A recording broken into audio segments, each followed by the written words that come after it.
Di video kali ini kita akan memberikan informasi seputar pinjaman online.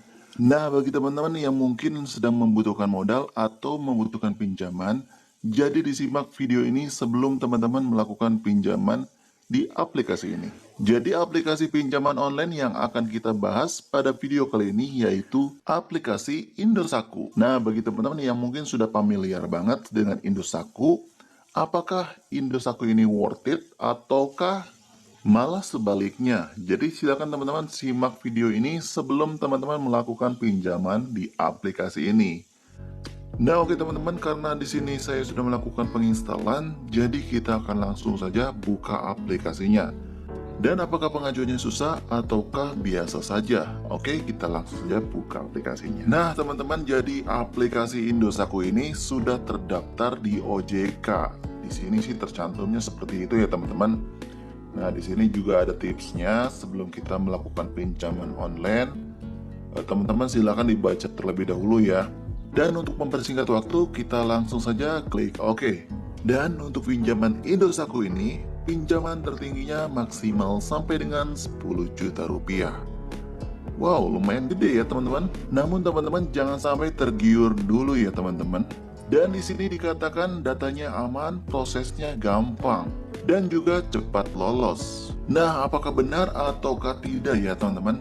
Oke, sekarang kita langsung saja klik mulai untuk membuktikannya. Nah, setelah itu diminta untuk memasukkan nomor handphone kita yang aktif ya teman-teman. Nah, di bawah ada pernyataan teman-teman, dengan masuk maka Anda telah menyetujui persyaratan, layanan, dan kebijakan privasi dari Indosako. Oke, kita langsung saja masuk ya teman-teman, karena kita akan membuktikan apakah Indosako ini worth it ataukah tidak ya teman-teman. Setelah itu silakan teman-teman klik lanjut dan daftar. Nah, selanjutnya kita tinggal menunggu untuk kode OTP yang akan dikirimkan ke nomor handphone kita. Nah, selanjutnya setelah kode OTP-nya muncul, silakan teman-teman langsung saja masukkan untuk kode OTP-nya. Dan selanjutnya di bawah silakan teman-teman ketikkan 6-8 digit kata sandi. Setelah itu silakan teman-teman klik login atau daftar untuk melanjutkan. Dan kemudian bila ada perizinan, silakan teman-teman izinkan aja semuanya ya teman-teman. Nah, inilah dia halaman beranda dari aplikasi Indosako teman-teman. Di sini diperlihatkan untuk limit tertingginya itu 10 juta. Nah, oke teman-teman, kita akan langsung saja melakukan pinjaman di aplikasi Indosako ini ya teman-teman. Namun teman-teman jangan langsung melakukan pinjaman sebelum teman-teman nonton video ini. Karena di sini saya akan menginformasikan apakah aplikasi pinjaman online ini bagus ataukah kurang bagus. Karena saya tidak ingin mengecewakan para penonton di channel saya ini. Jadi silakan teman-teman simak videonya ya. Nah, teman-teman bisa lihat ya di sini untuk pinjaman tertinggi yaitu 10 juta dan untuk pinjaman terendah yaitu 1 juta rupiah. Nah, silakan teman-teman bisa geser-geser ingin melakukan pengajuan limit berapa jutakah. Dan di sini kita akan coba dulu ya teman-teman dari limit yang terkecil untuk melakukan pinjaman sebesar 1 juta rupiah. Oke, setelah itu langsung saja klik pinjam. Nah, selanjutnya kita diminta untuk melakukan pengisian informasi pribadi, mulai dari tingkat pendidikan, kemudian status perkawinan, jumlah anak, agama, tujuan pinjaman, kemudian alamat rumah lengkap kita. Selanjutnya silakan teman-teman scroll ke bagian bawah. Di situ juga ada detail alamat dan juga email. Dan untuk email itu opsional ya teman-teman, bisa diisi ataupun dikosongkan. Nah, bila teman-teman sudah isi semua, silakan teman-teman klik yakin. Dan selanjutnya teman-teman juga diminta untuk mengisi informasi pekerjaan ya, mulai dari jenis pekerjaan, pendapatan bulanan, kemudian tanggal mulai bekerja, selanjutnya tanggal terima gaji, dan nama perusahaan teman-teman. Selanjutnya di paling bawah nomor telepon perusahaan bila ada ya teman-teman, karena di sini sifatnya opsional, jadi boleh diisi ataupun tidak ya.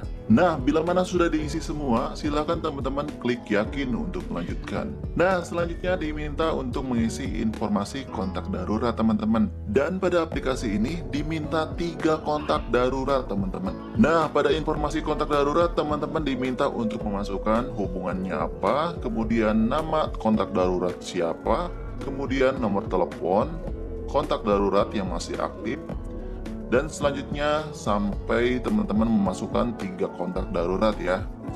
Jika teman-teman sudah memasukkan ketiga kontak darurat tersebut, silakan teman-teman klik yakin untuk melanjutkan. Dan tahap selanjutnya kita diminta untuk memasukkan rekening bank kita ya teman-teman. Di sini silakan teman-teman masukkan untuk rekening banknya. Teman-teman tinggal pilih menggunakan bank apa, kemudian masukkan juga untuk nomor rekeningnya. Sebelum mengisinya, teman-teman perlu perhatikan di bagian bawah, untuk nama pada pemilik rekening bank itu harus sama dengan peminjam ya teman-teman. Jadi bila mana berbeda, maka tidak akan disetujui ya teman-teman. Nah, setelah teman-teman isi, langsung saja teman-teman klik yakin untuk melanjutkan. Dan di tahap selanjutnya, kita diminta untuk melengkapi informasi identitas. Dan di sini mulai dari upload foto KTP, kemudian isi nama, nomor KTP, dan juga jenis kelamin.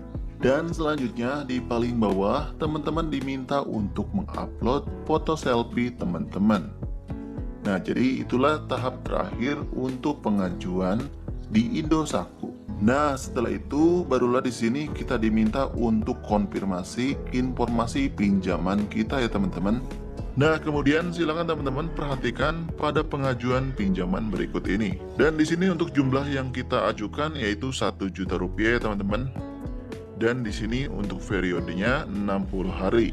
Jumlah bayarnya menjadi Rp1.240.000. Dan untuk pembayaran angsurannya yaitu 3 kali angsuran. Oke, kita cek untuk rinciannya ya teman-teman. Dan inilah dia rinciannya. Dan setelah kita melihat rinciannya, ternyata waduh, rinciannya gini banget ya teman-teman. Ternyata untuk periode pertama itu pembayarannya lebih besar daripada periode kedua dan ketiga. Nah, jadi untuk pinjaman online ini menurut saya itu kurang bagus ya teman-teman. Karena itu akan membebankan kepada kita selaku peminjam. Di angsuran pertama itu lebih besar, sedangkan di angsuran kedua dan ketiga itu lebih kecil.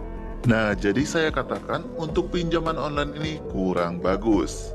Nah, oke teman-teman, jadi teman-teman bisa tahu ya setelah teman-teman nonton video ini. Jadi saya kembalikan lagi kepada teman-teman, apakah teman-teman ingin melakukan pinjaman online di aplikasi ini ataukah tidak? Dan menurut saya sih jangan. Nah, karena saya melihat untuk rincian angsurannya seperti ini, jadi saya tidak akan melanjutkan untuk pengajuan pinjaman online di aplikasi ini.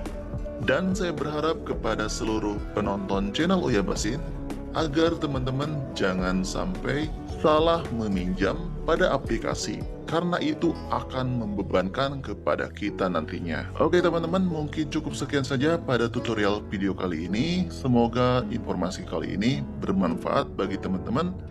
Jangan lupa untuk mengklik tombol like and subscribe-nya dan juga nyalakan loncengnya agar tidak ketinggalan untuk video-video terbaru dari channel ini. Oke teman-teman, akhir kata saya ucapkan Assalamualaikum warahmatullahi wabarakatuh.